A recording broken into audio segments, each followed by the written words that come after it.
Hello, everybody. This is season three, actually, our first episode of season three. Believe it or not, it's 2025, by the way, Heather, because this is season Yeah, three. Yeah.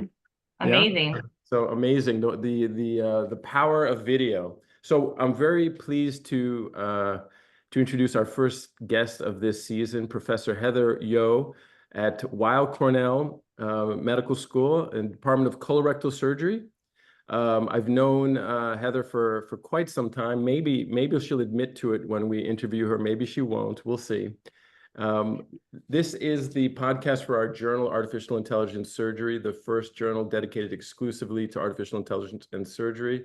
Name of our podcast is Artificial Intelligence and Cybersurgery, and I'm here with my co-host, who normally gets to introduce my guest, but I stole his thunder as I often do.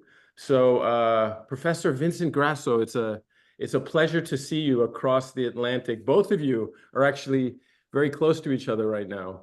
How are you doing? I'm doing great, thanks. And Heather, thanks for joining. Andrew does steal my tagline of "We're the only journal dedicated to all things AI and surgery," but that's okay. That was my tagline. Thanks so much for the invitation. Sure, thanks.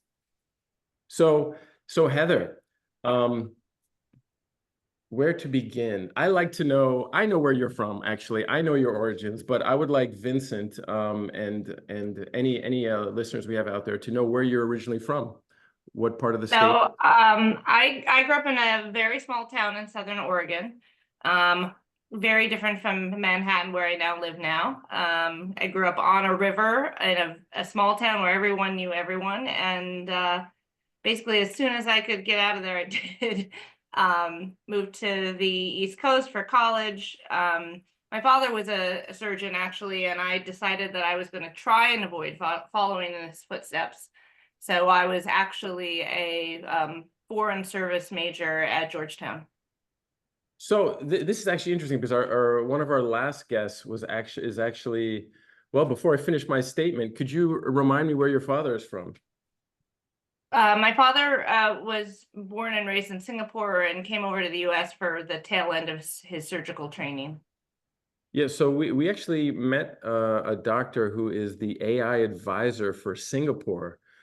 So once that podcast gets published, you actually might, maybe we should put you two in contact. He's originally from New York, but you'll see it. But it might be interesting for you to get hooked up with him and your your father's side. Yeah, no, I actually still have a lot of family in Singapore, so get back there every few years. So so foreign affairs, what did you want to do with that, by the way? I was pretty interested I did a lot of work on kind of war strategy and technological advances. My college thesis was on information warfare. What? I love this. So I was a data person. I did a lot of like computer tech related stuff. And actually, the irony of things is that now that you're a surgeon, your background in data and warfare are perfect to survive in academic medicine in 2024, and probably one of the reasons you've been so successful. May well be. So why did you, we know about your father. We know he was a general surgeon, or at least, so why did you end up going into colorectal? Did you know that right away?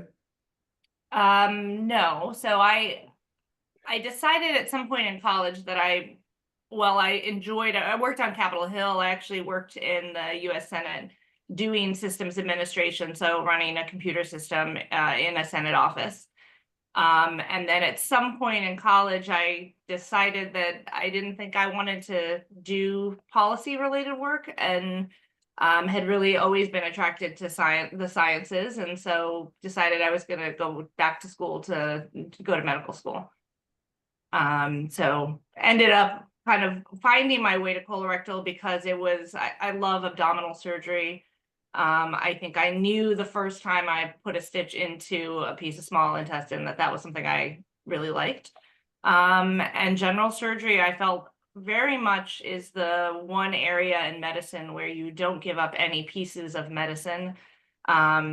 and colorectal is kind of, I mean, I'm colorectal and surgical oncology trained, and I felt like I really wanted to, be able to do all the things and feel comfortable in all places in the belly.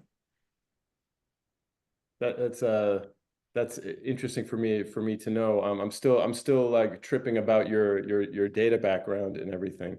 So then you made your way to New Haven.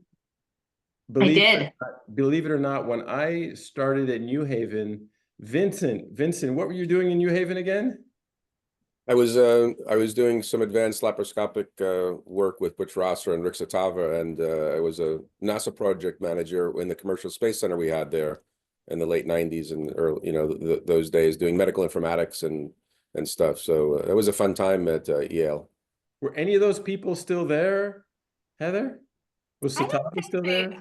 I don't think so. Actually, you may not know, but my very first laparoscopic case I scrubbed was with you. I was the PG-1 holding your camera. Oh my goodness, I didn't let you do the case? What was the case? I'm a horrible human. It's embarrassing. I think I was a 5 then, right? You were a 5. Yeah, you were a 5. Oh my goodness, she's incredible. She's me. She's not admitting what case it was. Thank you. I appreciate that. Thank you. So now you're at Cornell, and you're a stellar, and you're stellar in so many ways. What is your research focused on right now? So I have kind of 3 main areas of research. I'm NIH funded through actually the National Institute of Minority Health and Disparities.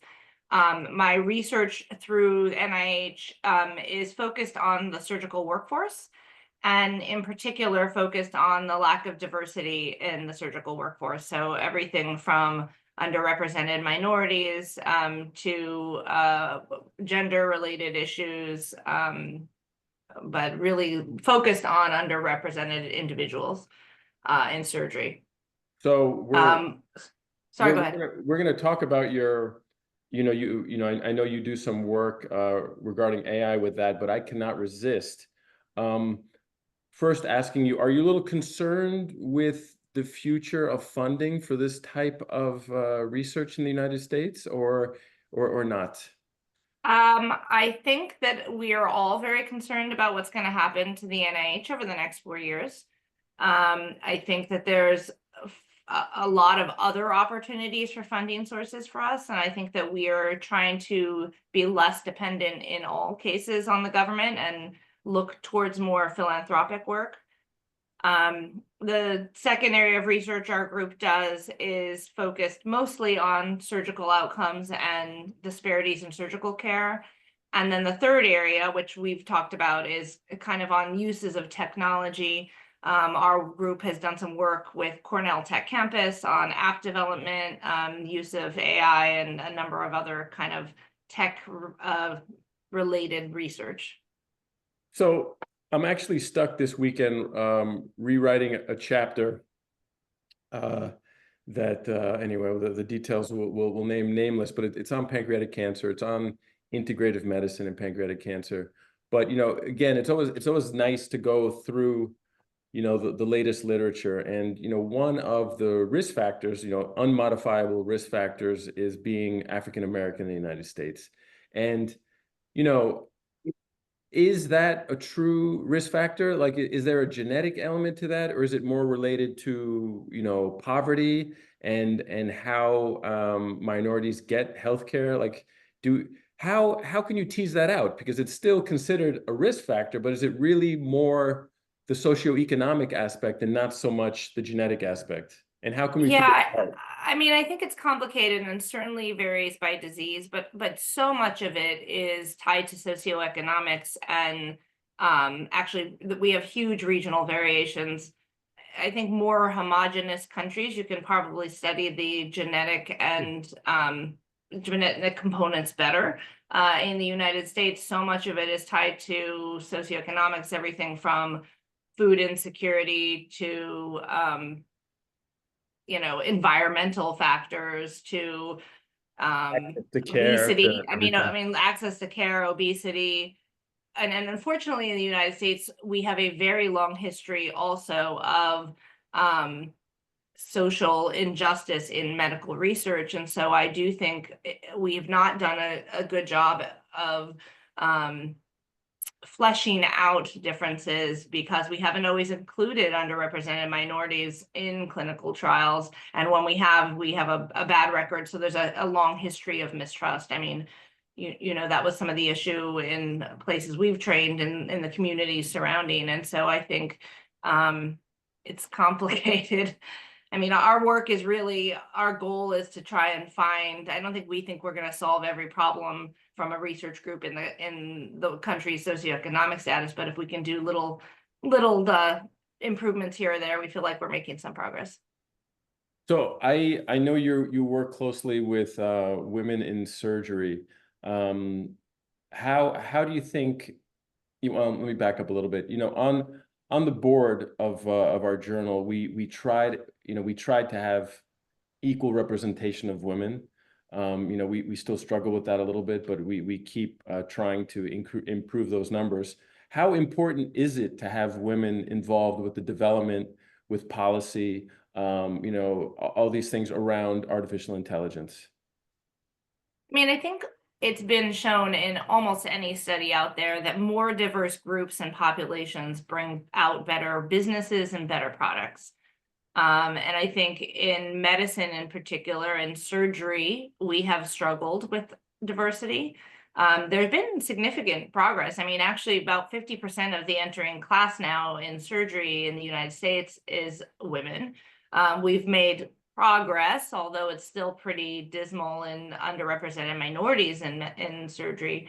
But really where the problem is at the top. And, you know, we know that women have slower rates of promotion. They leave medicine faster than men do. And so what that means is in the leadership roles and those that guide policy, there are fewer leaders in medicine or in surgery who are women, because we're losing them all along the pipeline. So another thing, you know, Vincent, another thing you're going to love about Heather is, correct me if I'm wrong, but you have an MBA, do you not? I do. So I have an MBA and dual masters in healthcare leadership through the Weill Cornell has a partnership with the Johnson School, Business School. And so I have got this dual MBA MS a few years ago, so just pre-pandemic. How important is it for the modern day surgeon, in addition to having a computer science background, being comfortable around data analysis, how important is it? You know, Vincent and I are big advocates of doctors having an MBA. How has it kind of helped you or influenced you, or, and even have you noticed any doors open since you got it? Yeah, I mean, it certainly has opened a lot of doors, and I do think it's important. I don't think that we should have to do MBAs. I think that we probably should do a better job of training physicians to understand the economics of medicine. But for me, it's been important. I mean, part of the reason I got it is as a woman in medicine who wants to be in a leadership role. People question your ability, and if you come with a degree, it shows that you have that experience and that education. But I do think besides just the title of the degree, actually having an understanding of the business and economic components of medicine and some of the leadership skills, right? We all are leaders in the operating room, and being able to do that thoughtfully with inclusivity, and also actually with making an operating room feel comfortable enough to improve the safety in the operating room. Those are all important skills that some of us have, but not everyone. And we know from business they can be taught. So you actually at Weill Cornell, you actually have quite a bit of AI applications that you're using to help with decision, making. Your tertiary center, you get some of the most complicated cases in the tri-state area and beyond. So what type of AI are you using in the operating room now that is interesting, and maybe you can tell our listeners about? Yeah, so we are doing a fair amount of different kind of product testing as well as development. One of my partners, Jeff Milsom, has been a leader in this area. He has been working with augmented reality, and we actually we work very closely along with our interventional radiologists who have already used a lot of these techniques. So he basically does reconstructs 3D models. We use VR, augmented reality in the operating room, and we'll superimpose the CT scan or MR onto our patients while we're operating to help decide kind of where we're going to do the interventions. He's been doing a lot of work with bowel obstruction, trying to figure out how we might endoscopically get to the right spots and dilate things up, or cut down on a specific loop of bowel that we know is the problem in a multiply operated patient, so they don't need, a laparotomy. They have a 2-3 centimeter incision on the particular loop that's obstructed where we can intervene. So are these usually people with inflammatory bowel disease, or is it just or is it a hodgepodge? I mean, I think he's got a case series now of probably 20 to 30. And they range everything. Some of them are IBD related, but a lot of them are just patients who have cancer history, multiple small bowel, obstruction admissions. And we don't want to go back into the belly for the third time. He actually helped me with a recent case who was just a kind of post-operative swelling at the anastomosis, and we went in and endoscopically found the tight area, fluoroed, did a balloon dilation of the segment, and basically the patient went home the next day and had a little bit of an ileus for a while. What type of scope? Was it like a double balloon? Was it in the small bowel or colon? No, we typically use a pediatric scope. We have a couple of different devices. There's a device that he developed actually some years ago called the Dilumin, which fits over an endoscope and creates a balloon platform. So when you insufflate, you're actually only insufflating in a single segment, and then you can use a working endoscope to do whatever procedures you're going to do. But primarily we use a pediatric colonoscope. It just is easier to maneuver for these more complicated cases, and then intraoperative fluoro. But this is mainly coming from below. Below upper ostomies, push endoscopy, or cut down onto a single loop. Okay. We'll cut down onto a single loop and then tether the loop to the abdominal wall. And then you also, I believe, you use some natural language processing because you have a large minority component. So we have, our group also does a lot of work. We have a great we have a great technology group here that does a lot of work in AI. I have a joint appointment in our population health division.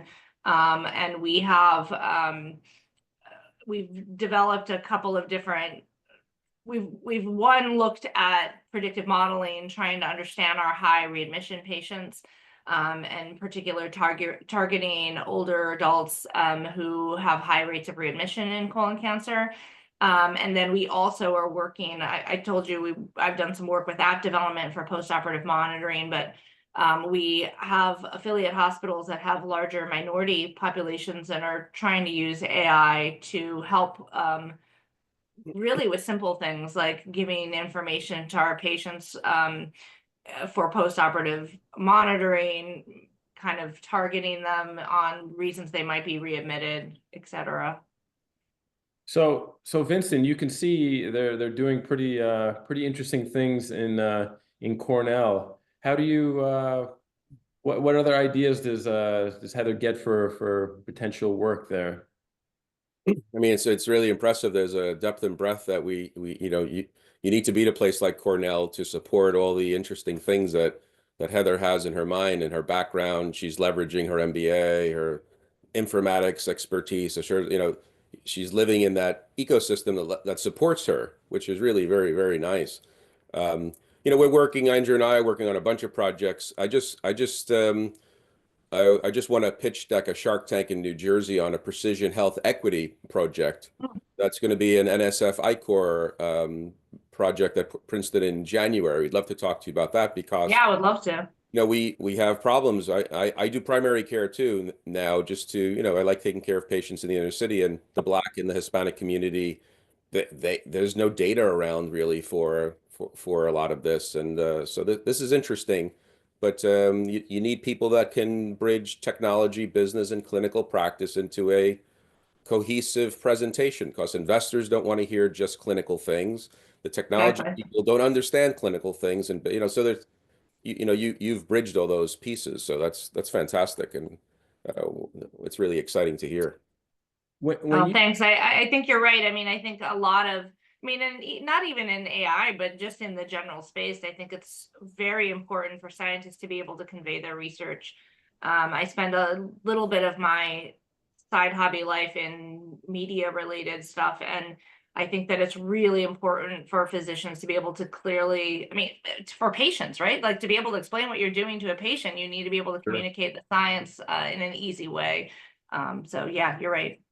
Andrew, just for a little interesting thing for our audience, Heather you went to the School of Foreign Service at Georgetown, right? I did. So my nephew went there and he studied, Arabic and economics. Bill Clinton went there too, Andrew. I don't know if you know that. I didn't know And, that. there's the I'm mayor I'm of, I'm Bill Clinton's 20-year anniversary class. there you go. So Oh, really? it's an amazing program. It's amazing. Huh. And what a foundation that provided for you, Heather. And it's a kind of it's not under the radar at all, but it's formidable. The School of Foreign Service there is lights out. I'm always a little bit skeptical of that because what is it? Johns Hopkins has a school called SICE, uh, similar foreign service school, and they have a campus in Bologna, Italy, where my mother is Oh, from. wow. And then for years, Bologna is interesting because it's known as the Red City. It has, after the war, it had a very strong communist presence in the local government. So that's why it's called the Red City. But SICE, the campus, was actually basically a front for the CIA for decades. So whenever I hear a school like this, I'm always a little bit skeptical. But one of my You actually, asked me what I really, really wanted to grow up and do. I wanted to join the NSA, was my original plan. Sure. That makes sense, Heather. so hold on, NSA. The National Security Agency. Yeah. So does that harbor FBI and CIA, or how does that? Why is that? Why do you call it? I would have said It's more focused on the tech components of intelligence. okay, interesting. So protection of infrastructures. I took a course on hacking in college, and that was taught by a former CIA person who spent a lot of time trying to figure out how to protect the U.S. structural system. All I know is every time I'm in contact with Heather, she's always in another part of the world. So, imagine a surgeon's just a front? Could Front be, for my vacations. Yeah. could be. So, as you know, I'm in Paris, and actually, the American Hospital of Paris has an affiliation with Cornell. Do you know Yes. anything about that? I don't know a ton about it. I just know that we have, a ongoing collaboration, and I think that all of these international collaborations have the opportunity to grow. So, I don't know much about it. Yeah. So the American Hospital I think it was formed after World War I, almost as like a thank you for all of, I guess, the medical personnel from the United States who helped during World War I. And then it just, it stayed on as a hospital. And they actually allow a certain amount of American doctors to practice in that hospital legally. It's the only hospital in France where they're allowed to do that. So it'll be interesting. It'd be interesting to have you anyway, learn more about that liaison. We'll put it that way. Yeah, no, I would definitely love to. And my French is actually so foreign service school, you have to have a language proficiency. So my language proficiency many years ago was French. That's right. And you spent some summers here, correct? I did. Yeah, I have some close family friends that primarily live in Versailles. Nice. So when you train residents and obviously medical students, do you push them or suggest to them to get other degrees like a master's in AI, like an MBA, like a PhD even? What are you thinking for the future? So, as you know, in the United States system, most residents in major academic hospitals spend at least 2 years of research. And I do generally encourage, I mean, it's very hard to be a basic scientist and a surgeon actively.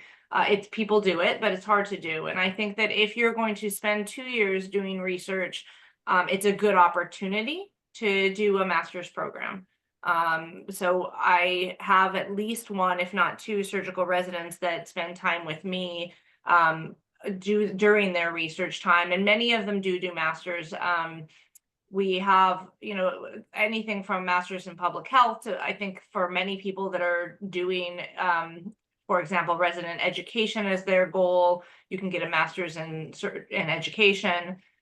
Which is really helpful as a person who might be a program director. And I think an MBA is not, there are now probably across the country a couple of focused MBAs for physicians.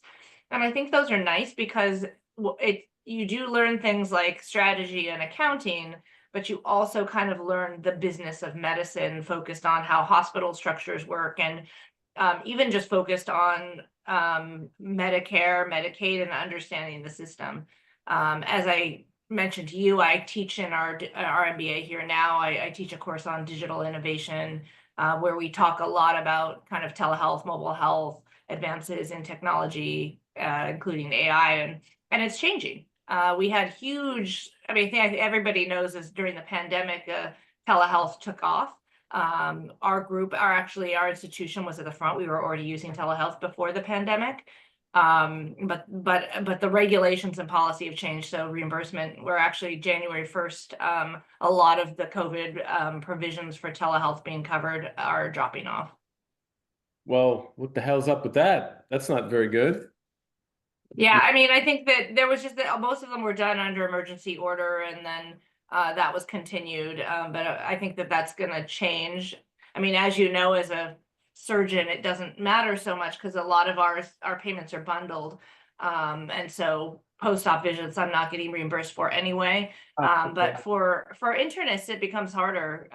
There's already struggles with reimbursement, and to spend your time doing a telehealth visit you're not getting reimbursed for, it's going to be a real problem. That's a shame. With burnout and we all know the problems that healthcare that physicians have battling with insurance companies. It's a shame. A telehealth is such a beautiful thing for everybody involved. The patient is stuck waiting in a waiting room. The doctor is stuck waiting for the patient. But apparently they don't ask us our opinion, right? So there you have it. That is right. There you have it. So Vincent, I'm sure your brain is exploding, trying to figure out all the different things we can help Heather with. Well, I like the health equity piece because it bridges all the things that we're good at and understand and are interested in, and it's badly needed. So maybe this is a nice alignment and synergy. I would love to. I'm a huge fan of collaborative research and collaborative work. Most of my work has been multi-institutional collaborative. So I would love to work on something particularly focused around health equity. I have a number of surgical residents, as I mentioned, who are coming into my lab in the coming year 2 years who are interested in that area. So actually, Vincent, why don't you close out the podcast, because then we can talk with Heather for a few minutes. That we have a few minutes left on the Zoom. Okay. Well, thanks so much, Heather, for taking time on Sunday morning here during your busy schedule. And thank you again. This is the kickoff for season 3, episode 1, right, Andrew, of our AI and Cybersurgery. I don't know whether to call it episode 1 or episode 61. I guess we'll have to figure that out. But yeah, it's true. It's episode 61, season 3. But yeah. Thanks so much. We'll continue talking, and I'm sure our audience is going to be very appreciative of your time and your information. Thanks so much. Thank you. Thanks so much for having me.